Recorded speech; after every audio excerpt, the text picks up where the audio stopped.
Hi friends, చూడండి మా తాత 3 దినాలకు ముందు బాగుందండి. చూడండి ఇప్పుడు ఇలా కొండైపోయింది. మీకల్లా కంట్రీలో నేను చూడండి ఎలా ఉంది ఈ పంట.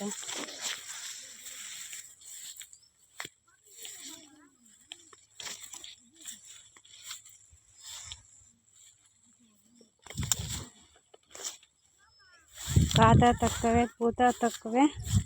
చూడండి చెట్లు కూడా ఏమో మంకుగా, ఇదేమో నల్ల మచ్చ వచ్చిందండి మా తోటకి. రైతుల కష్టాలు అంటే ఇలా ఉంటాయి.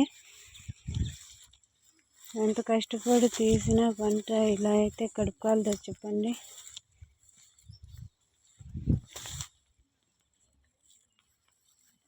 చూస్తున్నారు కదా,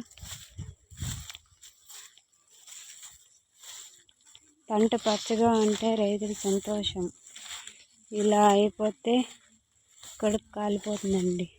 బిడ్డలతో సాక్కున్నట్లు సాక్కుంటాము, కానీ పంట అయితే ఇలా అయిపోతే చాలా అప్సెట్ అయిపోతామండి.